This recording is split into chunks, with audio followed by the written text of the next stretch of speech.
ito sa kabutihan ng Diyos. Amen? Amen. Salamat sa Panginoon. Dahil sa kabutihan, kagandahan, pag-ibig ng Diyos, mga kapatid. Salamat sa Panginoon. Bagamat tayo nagkulang ng piyesa, ng mga manggagawa, sa katauhan ng ating kapatid na Brother Nick, nag-provide naman ng Panginoon kahit papaano, no? At tayo nakakaawit. Salamat sa Diyos dahil maganda yung ating, kahit papaano, maganda na sa amin yan eh. Di ba? Diyan pa lang, maganda na sa amin yan, yung mga bagay na ganyan, pinupuri na namin ng Panginoon sa ganyang bagay. Amen? Salamat talaga sa Panginoon. Salamat sa Diyos. So, hindi natin pagtatagalin. Handito po ang ating kapatid, Brother Dodong Alegre. Ating pong parihin ng Panginoon sa katauhan ng ating kapatid.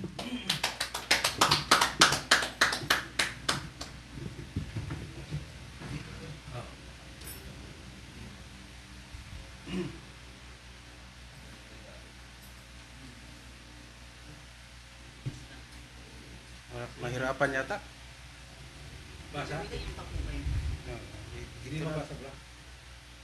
Malinaw yan, bro. Siguro mo. Hindi ako marunong mag-operate niya. Hindi, may siya mag-operate. Ganun po ba? Subukan mo na para matuloy ng para mo.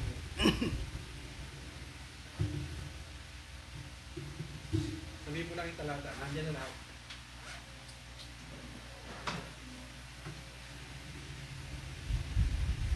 Pag may kasusugang talata, bro, bukod na din tayo Biblia.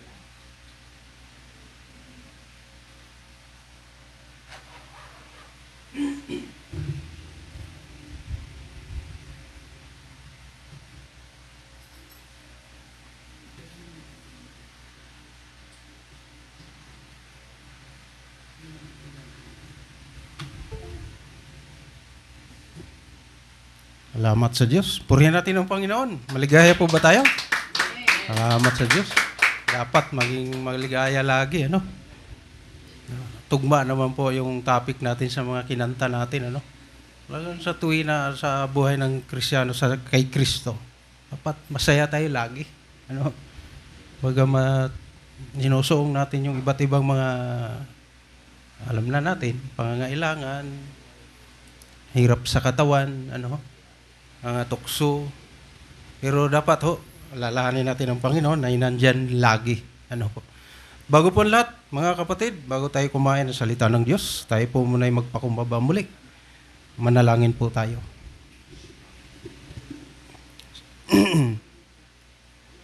Mang banal na dakila sa lahat. Muli, Ama, narito po ang iyong munting bayan na nagpapakumbaba sa iyong harapan. Patuloy niyo po kaming samahan, O Diyos. Tulungan niyo po kaming sa aming pagbubulay. Bigyan niyo po kami ng karunungan, kaalaman, upang maintindihan namin, mabulay namin, at maunawaan ng bawat isa ang aming mapapakinggan. Sa pamagitan ng iyong Santong Espiritu, patuloy niyo po kaming turuan, aliwin, habang ang ginagawa po namin ang aming tungkulin, naglilingkod, nakikinig ng iyong salitang katotohanan. Sa mga bagay, inyong banal na salita. Salamat, O Diyos, sa pagkakataon. Salamat sa buhay. Salamat sa pagliligtas mo. Salamat sa mga naririto, sa kalakasan namin. At nagkakaisa po kami sa isang layunin para ikaw ay sambahin sa Espiritu at sa katotohanan. Salamat, Amang Banal. Samahan niyo po kaming muli sa pangalan ng aming Panginoon Kristo. Amen. Amen.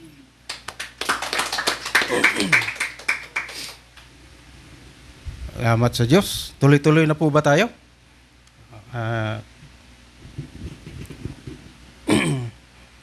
At ngayon naman po tayo po sabi nga ni Kristo, ano ho? Yung palsak na salita sa Mateo 4:4, ano ho? Hindi lamang po nabubuhay ang tao sa tinapay lamang. Ay, literal na pagkain. Dapat balance. Ano? Pagkainin din po natin ang ating mga kaluluwa. Hindi lang po tuwing linggo. Ano? Dapat may panahon tayo, maglaan tayo ng panahon para kumain ng salita ng Diyos. Hindi lang po antayin natin na may mag-share sa atin. Hindi tayo po ipursige natin ang ating mga sarili. sa may kakayanan, ano po, magbasa, hindi lang po puro gadget ang inaharatupag natin, anong pinanonood natin. Ano ho? Lalo na yung mga kabataan ngayon. May kabataan po ba rito? Makinig kayo, no? Maraming tukso yan. Maging kami, minsan natatangay paminsan-minsan, pero nandiyan ang Diyos, mapagpatawan. Ano? Kaya, ingat po kayo. Ano? Nandiyan ang salita ng Diyos. Sagana ho yan sa atin. Pwede natin i-download yan sa cellphone. Ano? Isang pindot lang. Hindi na kayo. Tulad ng literal na Bible na dala-dala ko. Mabigat eh. Ano? Magbubuklat ka pa. Saan na ba yun? Sa cellphone, napakabilis. Ano?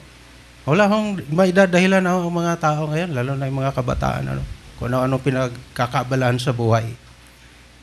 Mag-aral kayo. Para ho sa inyo iyan, mga kapatid, mga minamahal. At ngayon naman po, huwag na ho tayo magpaligoy-ligoy. Ano? Dadako na tayo sa ating pag-uusapan. Maganda ito. Dahil ang mundo ngayon, malungkot eh. Nagtaasan lahat eh. No? Pag bumili ka, ang nagmurahan, bibig eh. Ano? Mga bilihin, mahal eh. Ano? Bago ka bumili, maririnig mo yung mura eh. Ano na sa bibig? Hindi yung nabibili mo. Mahal, ano? Pero ganun pa man, dapat ho, lagi tayong masaya. Ano? Ngayon, tutungo tayo sa talata na ating babasahin, mga kapatid, mga minamahal, sa Jeremias 15:16, mga kapatid, yan na po. Malinaw na ating mababasa. Ang iyong mga salita ay nangasumpungan at aking kinain. Ayan. At ang iyong mga salita saganang akin ay katuwaan at kagalakan. At sa aking puso, sapagkat ako'y tinawag sa iyong pangalan, O Panginoong Diyos ng mga hukbo. 16. Ang iyong mga salita ay nasumpungan. Doon lang po pala. Doon lang po. Bulayin natin, ano ho? Ayan, nakakain natin ang kanyang salita. Siyempre ho, sa pagkain ng salita ng Panginoon, kailangan tumagos yan sa puso. Kasi umipikto yan eh. Nandun yung bisa, no? Ang iba, nagme-maintenance sa mga gamot. Ano? Di ba, iniinom yun. May bisa yun para ho. Sabi nga nila, hindi naman talaga gagaling ang tao. Para umaalalay, umipikto, para ho, hindi manghina ang isang taong may sakit. Ang salita ng Panginoon, mga kapatid, pagka ito po'y nakakain ng tao, ano, mayroong resulta. Kung kinain ng kanyang salita, ang banggit dito, mga kapatid, at ang iyong mga salita, saganang akin, ayan, ay katuwaan at kagalakan sa aking puso. Yung po pala, mga kapatid, ang epekto, ano, pagka ho pala ang isang tao, pag nakakain niya ang salita ng Diyos, napakinggan niya, ano, pagkaing espiritual kasi, ang salita ng Diyos, ano, ay natutuwa siya at nagagalak. Ano, hindi nagiging bugnutin, ano, hindi nagiging magagalitin. Simula nang nagba-Bible, napapakinggan ang salita ng Diyos, mainitin ang ulo. Mayroon ho ba kayong kilalang ganun?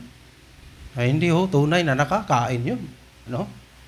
Pagka kinain ng salita, ano mo, mga kapatid, kagalakan sa aking puso. Sapagkat ako'y tinawag sa iyong pangalan, may tumatawag. Ano? Sino ho yun? O Panginoong Diyos ng mga hukbo. Iisa lang ho ang Diyos na makapangyarihan sa lahat. At salamat naman.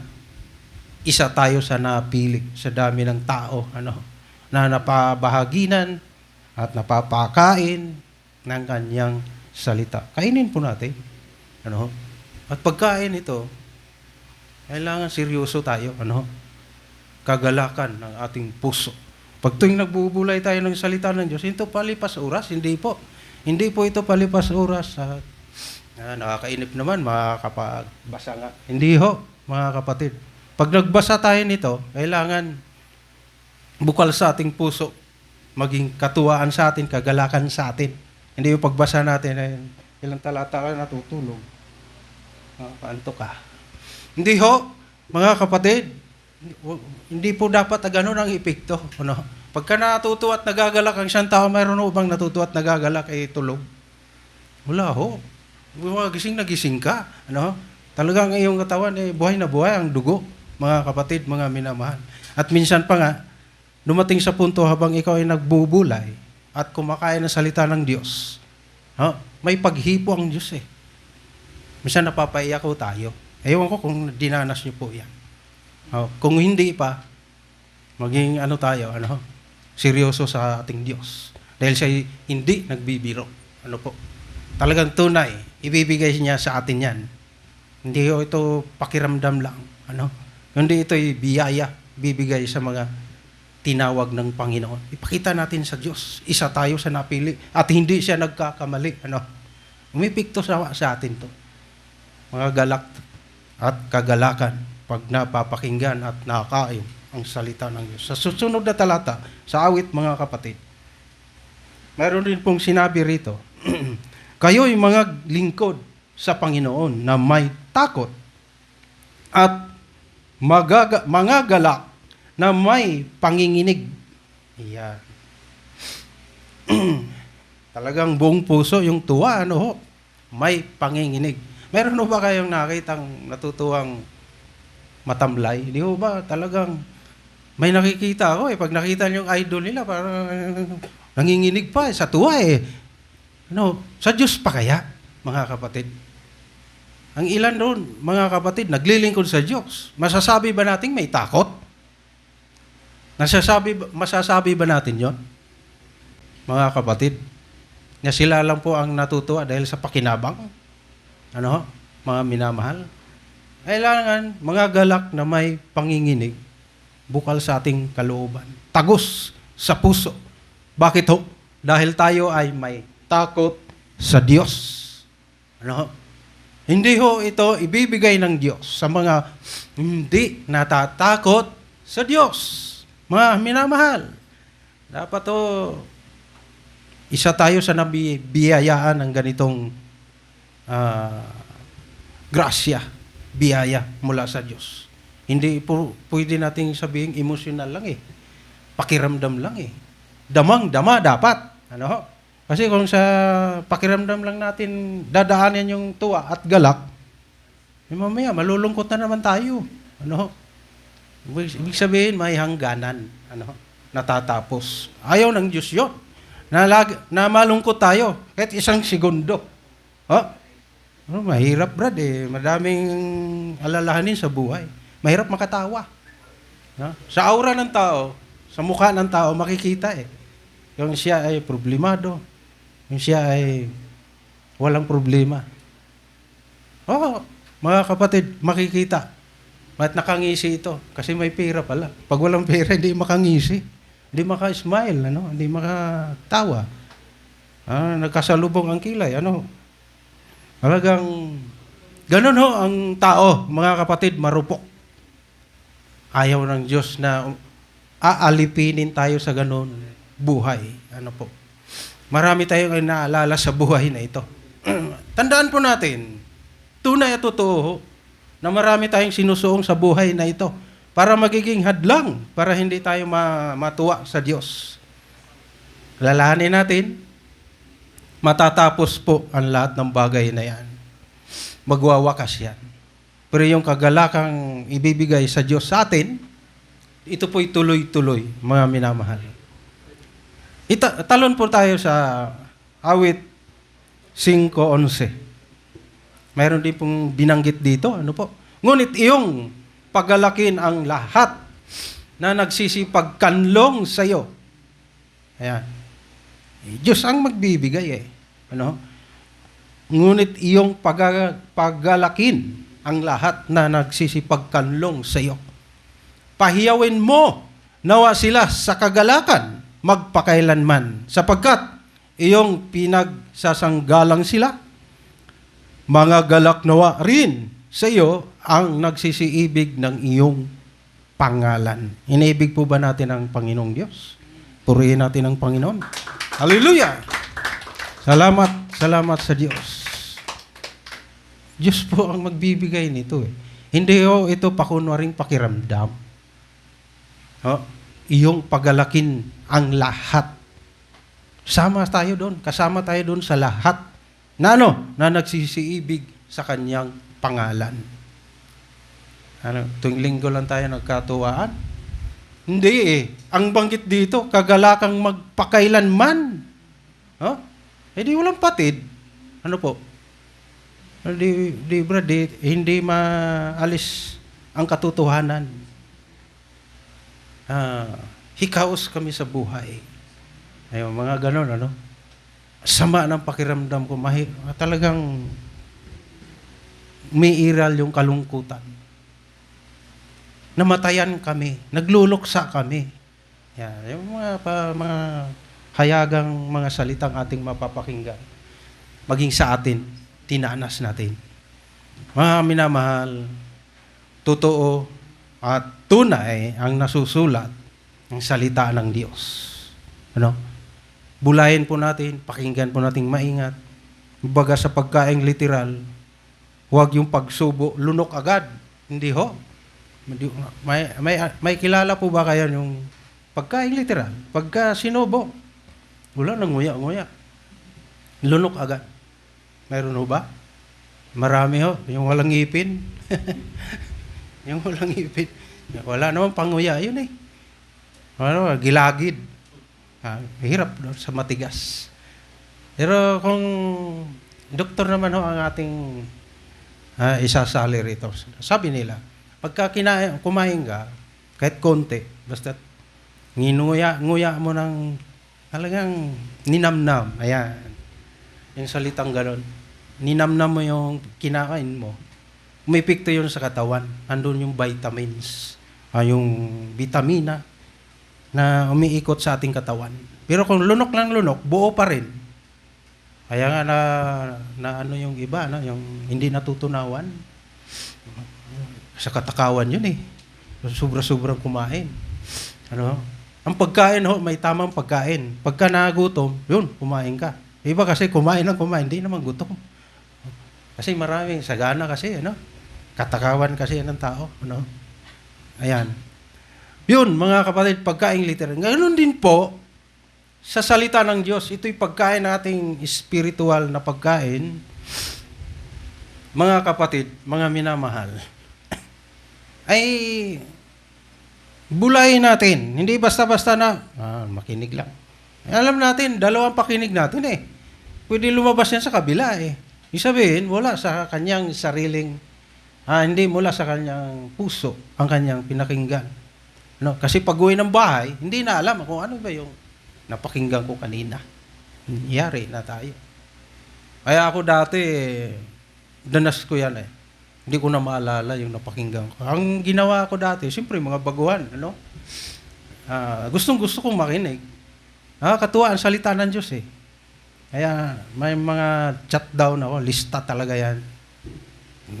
Banggit ng pastor, lista. Banggit ni brother, lista. Kaya sa dami ng paglilista ko, pag may panahon, binabalikan ko. Yun po. Alam ng Diyos yan, Kanya-kanya tayong pagsisikap. Iwan ko kung anong diskarte ninyo sa mga napapakinggan yung salita ng Diyos. Tandaan nyo po, ang sabi rito, kagalakang magpakailanman. Hindi ito kahit mamatay tayo, tuloy ho. Yung tuwa natin sa Diyos ngayon na ating pinaglilingkuran. Katuwaan ho ito. Hindi ito palipas oras. Hindi ito, nakakaya kay brother, andun tayo. Lalo tayo. Hindi ito barkadahan. Ito ho'y totoo. Dapat itanim natin sa ating puso at isip na ating gagawin sa Diyos. seryoso tayo. Ano po? Para ho ipadanas ng Panginoon yung kagalakang talagang nakahanda na ibigay sa atin. Kasi siya po ang magbigay eh. Hindi ho ito nabibili kahit saan pang butika o saan man sari-sari store dyan. Pabili ho kagalakan dyan. Wala hong ganun eh. Diyos ho ang magbibigay. Bakit ho nasabi natin magbibigay? Libre kasi eh. Sa mga umiibig sa kanyang pangalan. Ano ho? Siya ho ang nakakaalam niyan, mga kapatid. Tagos sa puso ang kanyang tingin sa bawat tao na kanyang tinawag na kailan ba hindi siya magkakamali. Ano ho? Mga kapatid, mga minamahal. Yan po yung nakakatuwang bagay na dapat nating mainam na dapat nating intindihin. Ano? Banggit din po rito sa Isaiah 65. Basahin natin ang 13 muna. Kaya't ganito ang sabi ng Panginoong Diyos. Narito, ang aking mga lingkod, inangkin ng Panginoong Diyos kasi mayroon siyang hindi lingkod. Ang aking mga lingkod ay nagsisikain. Ngunit kayo'y, sino yung kayo'y? Hindi lingkod, ay mga gugutom. Narito, ang aking mga lingkod ay magsisiinom. Tulad ng binanggit ni Brother Eric kanina, nakakainom pa tayo ng malinis na tubig. Ayan, sagana pa nga ulan ng ulan nung nakaraan walang humpay, Tapos may proseso yan, pagdating sa ating bahay. Tayo ba nagproseso? Hindi Dumadating sa bahay yan bili kayo ng ubod ng linis, tawag lang kayo. I-deliver yan, galon-galon. Mineral. Hindi yan libre, bayaran nyo lang. Ibig sabihin, napakaganang buhay, kung intindihin po natin, pagmamahal ng Diyos yan. Hindi, naging manhid lang ang tao. Ano po? Sino po nakapansin ito? Yung nakakain na salita ng Diyos, umiibig sa Panginoong Diyos, tayo ang magpasalamat lagi sa Kanya. Tuloy natin. Ang aking mga lingkod ay magsisikain, ngunit kayo'y mga gugutom. Narito, ang aking mga lingkod ay magsisiinom, ngunit kayo'y mga uuhaw. Narito ang mga gagalak, ang aking mga lingkod, ngunit kayo'y mga papahiya. Pag isang taong mapahiya, matutuwa ka ba? Hindi nakakatuwa yun. Pero kung wala tayong ginagawang mga bagay na nakakakahiya, tuloy-tuloy ang ligaya natin sa Diyos. Mga kapatid, ingatan lang po natin ang ating mga gawa. Baka mamaya may nakakahiyang gawa yan. Mayroon ho tayong isip, mayroon ho tayong dunong biyaya ng Diyos yan para tayo mag-isip, gamitin natin sa tama, gumawa tayo ng tama, huwag tayong gumawa ng mali. Batid ng tao na mali ang isang bagay, patuloy pa rin ginagawa. Kaya tuloy, napapahiya. Mga kapatid, pag wala tayong ginagawang mga bagay na nakakahiya, ang kagalakang, sabi ng Panginoon sa kanyang mga lingkod, nandyan. Hindi ho niya ipagkakait iyon. Kaya ngiti naman dyan. Mga nagsiibig sa Diyos, makangiti pa ba kayo? Sobrang saya na kayo. Ang kasayahan ng tao hindi nakukuha sa ngiti, nasa loob, maliwalas ang ating muka. Sa malalim na Tagalog, aura. Parang hitsura.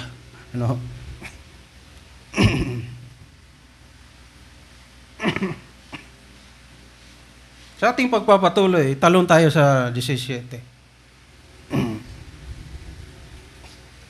14 po muna. Tuloy natin sa 14. Narito, ang aking mga lingkod ay magsisiawit dahil sa kagalakan. Tulad kanina, maawit tayo ng kasiyahan. Diba? Sarap umawit sa Diyos na may kagalakan. Sige po, purihin natin ang Panginoon. Hallelujah. Ngunit kayo'y magsisidaing, umiiyak dahil sa kapanglawan ng puso at aangal dahil sa pagkabagabag ng loob. Ayan. yung mga hindi lingkod. Huwag nawa nating danasin yan.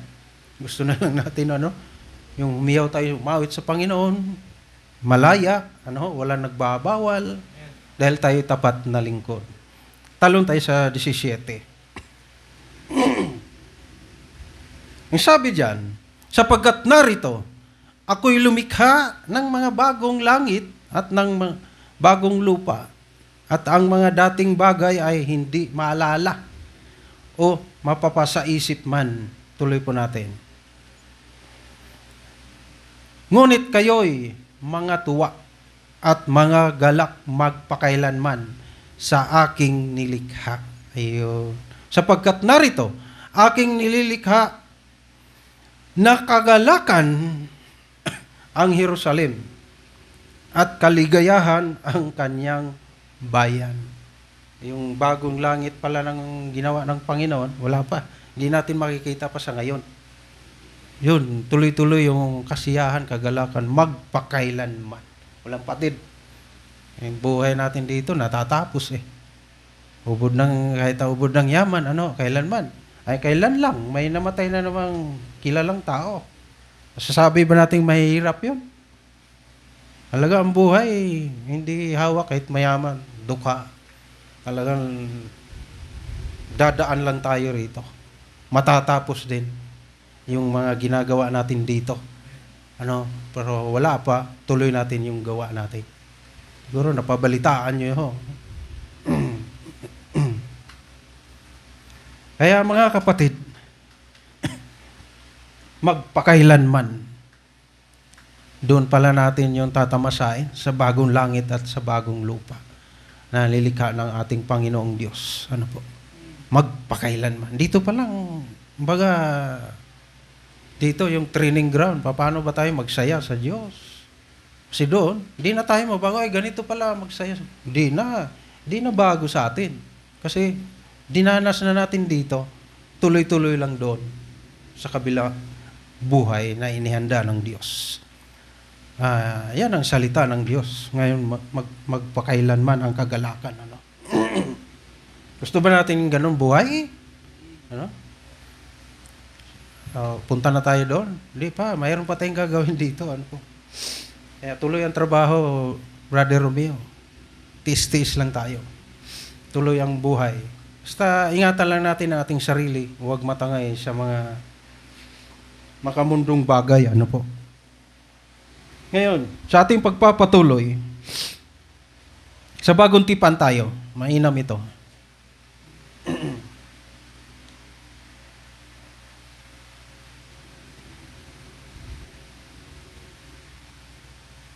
Sa Roma 15, mga kapatid, puspusin nga kayo ng Diyos ng pag-asa, ng buhay, ng buong kagalakan at kapayapaan.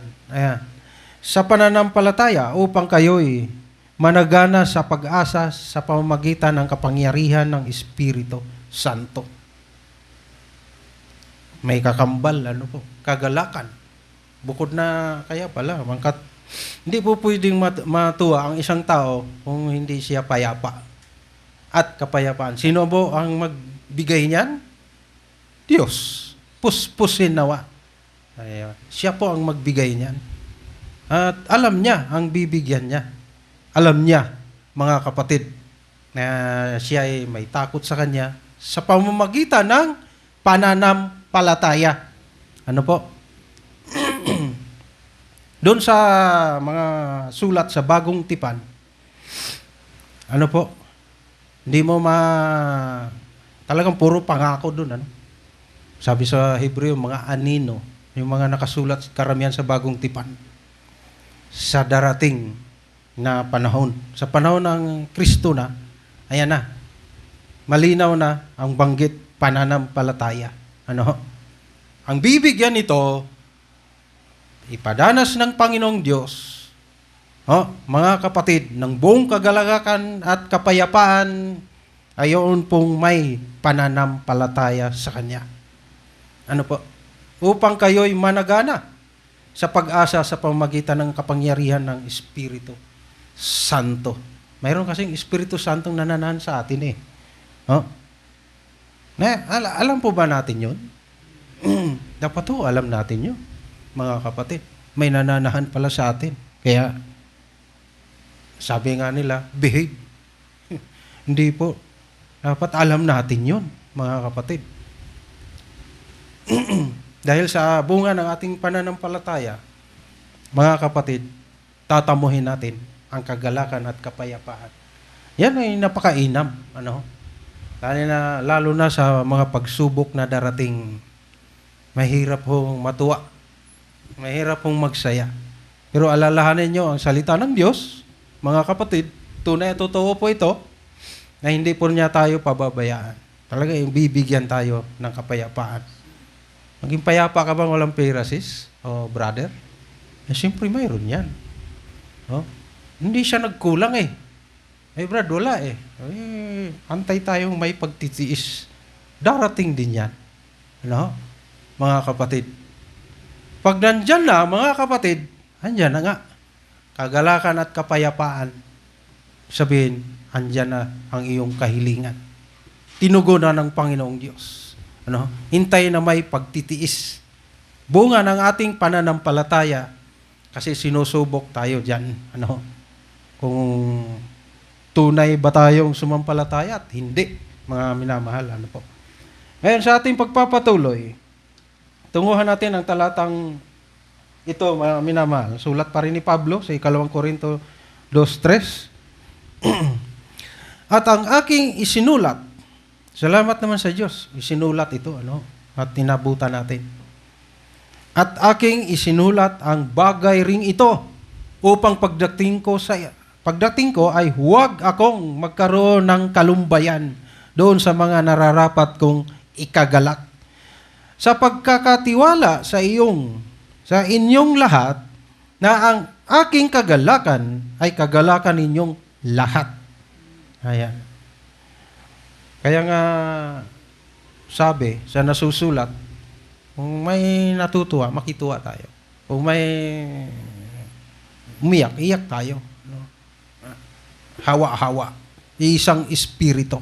Pero gusto ni Pablo, imbes na magluksa siya, malungkot siya, hindi. Ayaw niya. Gusto niya, magalak siya, maging magalak lahat, maging matuwa lahat. Ano yun? Naging plastic siya.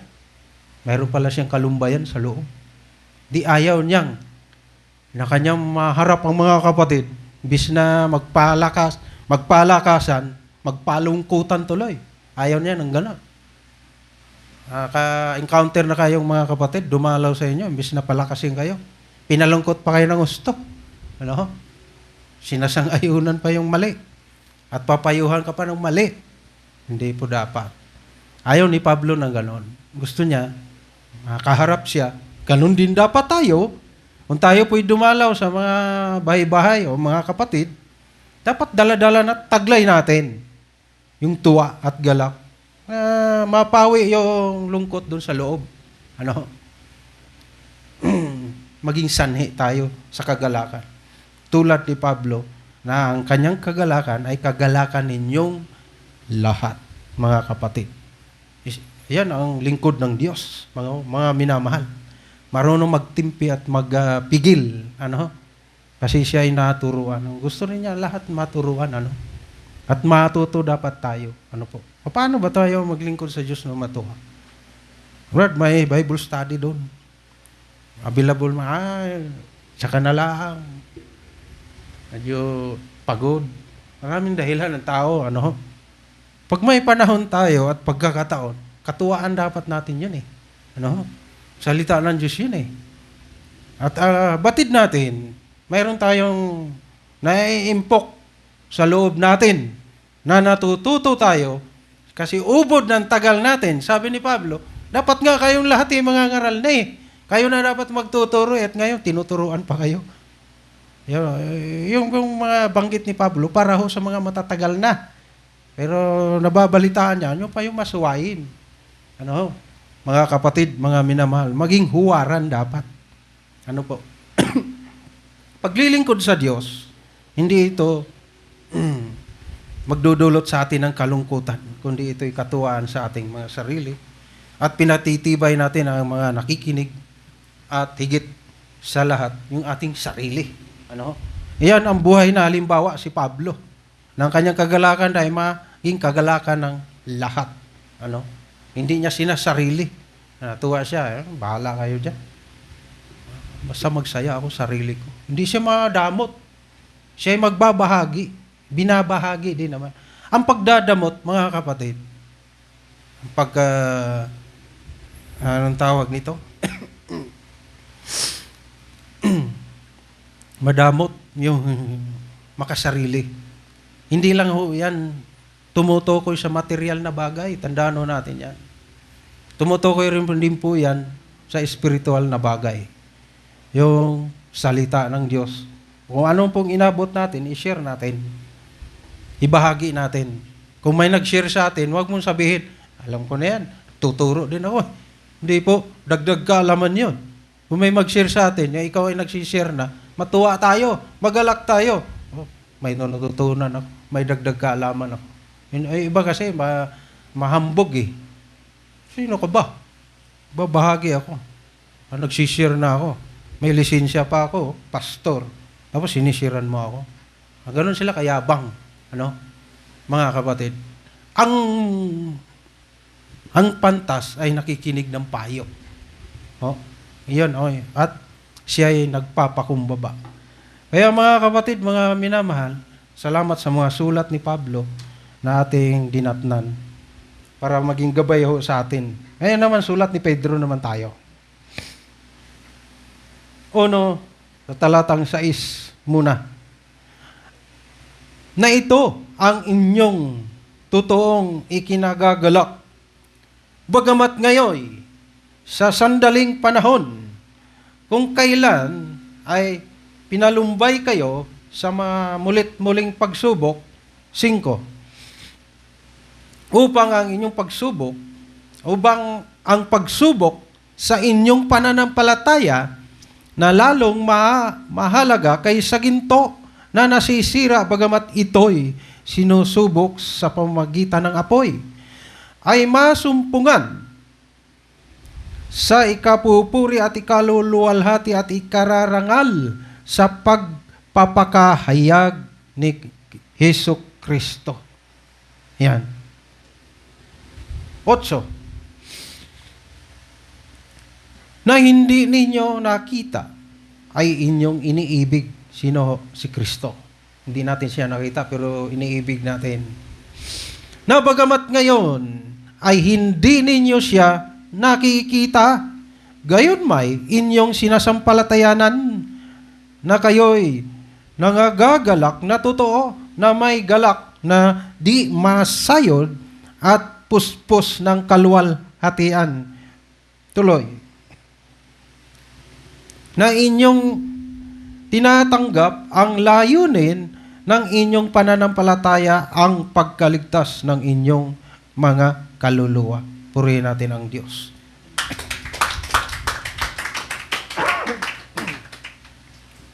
Salamat sa Diyos. Ano po? May purpose at layunin po pala ang Panginoong Diyos. Ano? Sa pamamagitan ng ating Panginoong Hesukristo. Anong klaseng galak? Balikan nga natin sa 8, kapatid. Yan.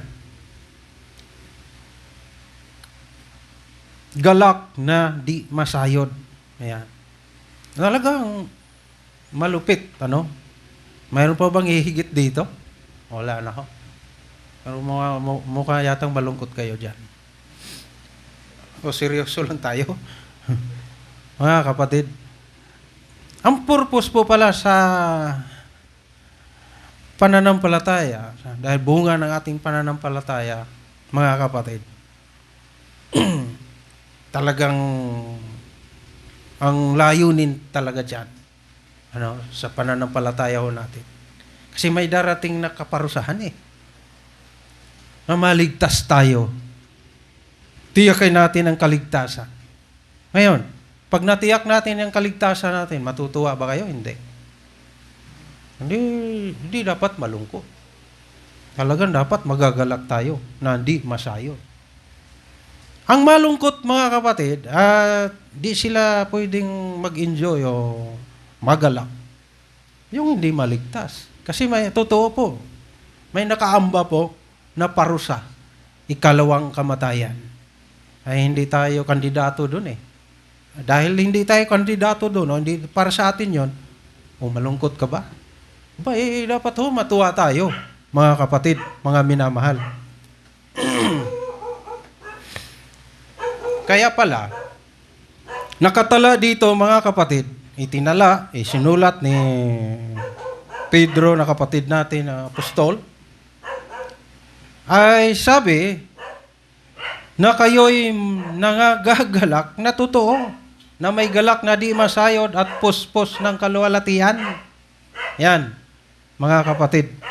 Kasi naunawaan ng mga sumampalataya, mga minamahal, na dulot nito ay kaligtasan ng ating kaluluwa. Mga kapatid. Ligtas na tayo, Huwag tayong maging easy o kampante, Magatuloy po ang paglilingkod sa ating Panginoong Diyos na may katuwaan at kaligayahan. Tuloy natin, mga minamahal.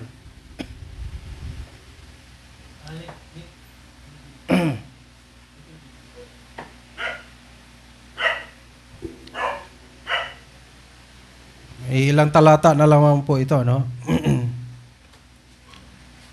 Tuloy natin sa Mateo 5, talatang 11 muna. Mateo 5:11.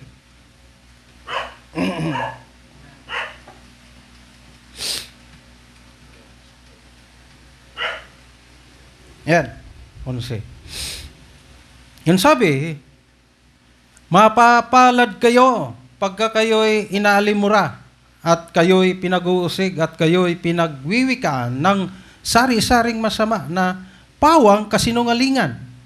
Dahil sa akin, 12, mangagala kayo at mangagsayang totoo, sapagkat malaki ang ganti sa inyo sa langit, sapagkat gayon din ang kanilang pagkausig sa mga propeta na nangauna sa inyo.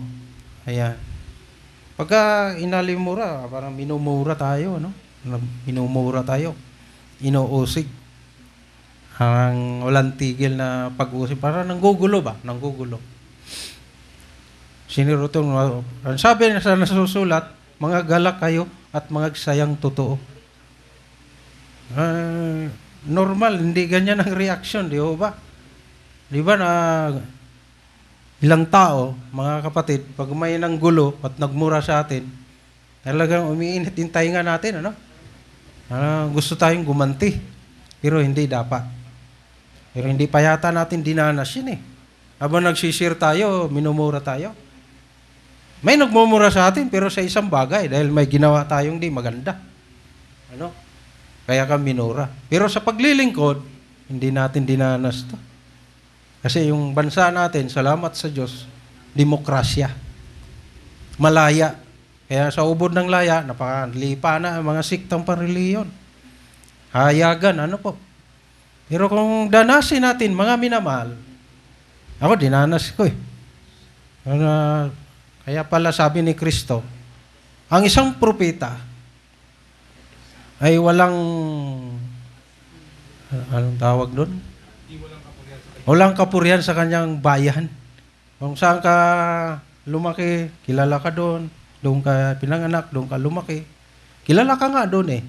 Tapos mag-share ka doon. Wala. Magsalita ka pang di maganda. Mga kamag-anak mo pa. Mga kapatid mo pa. Masaklap, magulang mo pa. Pagsalita ka ng hindi maganda. Halagang may naina ang loob natin. Salamat naman sa Diyos. May natutunan tayo na ating isinasabuhay. Magpigil para hindi makaganti ng hindi maganda. Ang gagawin po pala, mga galak kayo at mga sayang totoo, mga kapatid, mga minamahal. Mga pagsubok na matindi ito. Pero kung pagsubok na walang makakain, iba yun. Ano? Kasi pagka iniibig mo ang Diyos, hindi ka pababayaan ng Diyos na magutom eh. Hintay lang, nandyan yung biyaya ng Diyos. Mga kapatid, mga minamahal. Ngayon, tuloy-tuloy tayo. Sa ikatlong Juan, may bananggit dito na mainam. Basahin po natin ang 3 muna. Sapagkat ako'y totoong nagalak ng magsidating ang mga kapatid at magpatotoo sa inyong katotohanan ayon sa paglakad mo sa katotohanan. Ay, nakakatuwa nga naman yan. 4. Wala nang dakilang kagalakan sa ganang akin na gaya rin nito na marinig na ang aking mga anak ay nagsisilakad sa katotohanan. Ayan. Hindi pala yung pasalubong. Dumating si brother, ay may pasalubong, nakakatuwa naman. Hindi ho.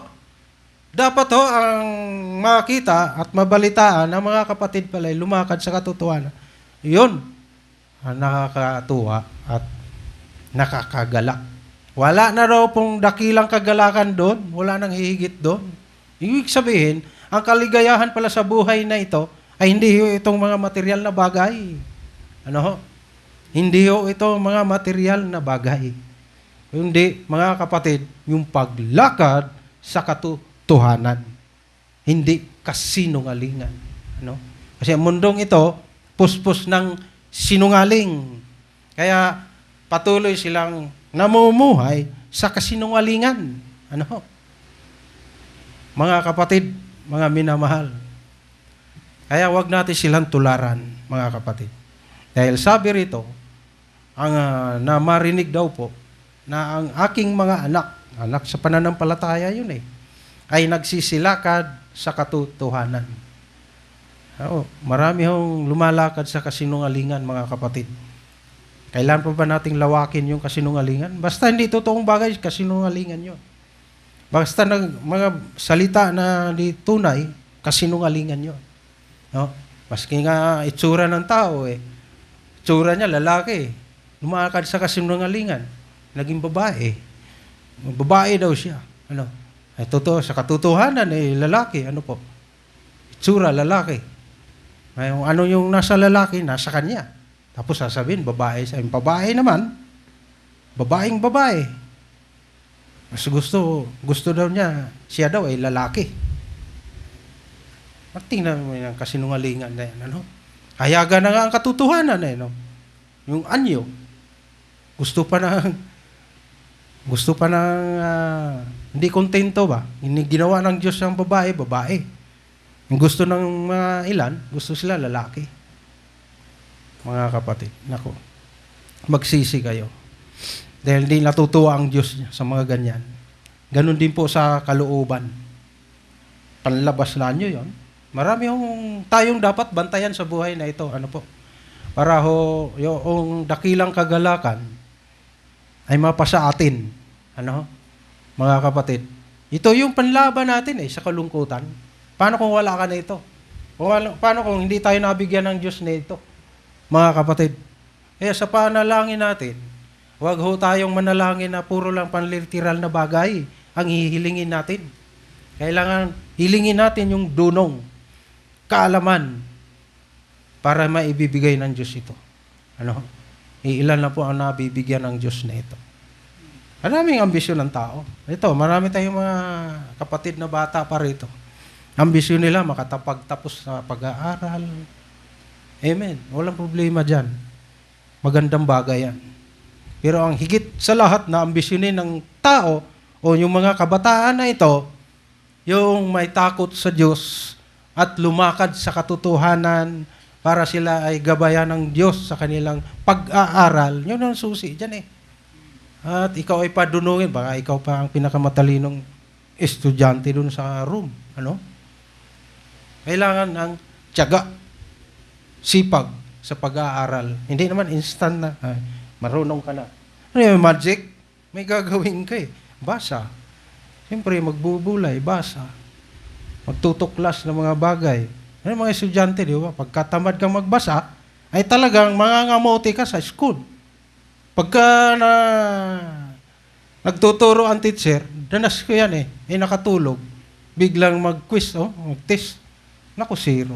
Ay, walang napakinggan tulog Kaya, mga kapatid, kailangan tulungan natin ang ating mga sarili. Ano? May gamot sa antok, di ba? Lahat ng bagay may gamot. Ano po? Sa pakiramdam natin gutom, may gamot. Kumain. Anong gamot sa antok? No? Brad, anong gamot sa antok? Ay, umidlip. Matulog. Kalamansi at saka sili. Kagatin mo yung sili. Talaga magising ka na. Hanghang nun Maraming diskarte sa buhay na ito na masasabi natin hindi masama, pwedeng gawin para maging alerto tayo. Mga kapatid, mga minamahal. Yan, nakakatuwa at nakakagalak pagka tayo ho'y malalaman ng mga kapatid na mabalitaan natin, lumakad sa katotohanan. Salamat naman sa Diyos. No? Nagbunga din. No? Mga kapatid, lumakad tayo sa katotohanan. Tulungan tayo ng Diyos. Huling talata, mga minamahal. Huling talata, Pilipos 4:4. Ito, isa puso natin, isa isip natin. Mga galak kayong lagi. Masaya tayo lagi. Sa Panginoon. Muli kong sasabihin, mga galak kayo. Sa Panginoon lang po, Ano? Kasi ibang bagay, nagagalak ang mga tao. Tulad ng nakabili ng mga material na bagay, tuwang-tuwa sila. Ano? Tuwang-tuwa, kompleto. Kompleto. Opo. May sasakyan, may mansion, may bahay. Yung pala lahat utang, no? Oras ng bayaran, lungkot. Ano? Kaya nga narimata yung bahay, narimata yung sasakyan. Yan yung kaligayahan ng mundo na may hangganan. Pero yung kagalakan sa Panginoon, magpakailanman, kaya lagi-lagi yan. Walang patid. Ano? Hindi po pwedeng palungkutin tayo ng mundong ito, mga kapatid. Maririnig nila, maglibang-libang tayo sa beer house. Wala yan. Sa may takot sa Panginoon, sa nagmamahal sa Diyos, mga minamahal, ang kagalakan niya ay sa Panginoon lamang, mga kapatid. Kaya lagi nating sasabihin, mga galak kayo lagi. Ang mga laging nagagalak, purihin natin ang Panginoon. Hallelujah.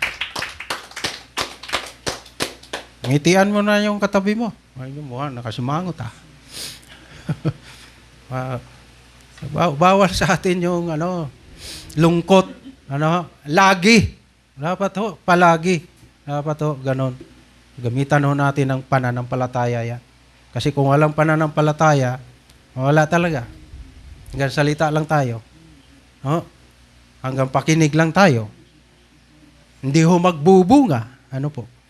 Yun ang susi niyan, pananampalataya sa Panginoon. Para yung kagalakan, tuloy-tuloy sa ating buhay. Amen? Tuloy-tuloy dapat sa ating buhay. Yan, sa kabuuan, mga galak tayo lagi. Mga galak tayo lagi. Di ba? Huwag ka ng mga tuwiran. Mga galak tayo lagi. Magsaya tayo sa Diyos, sa Panginoon. Be joyful sa Panginoon. Purihin natin ang Panginoong Diyos.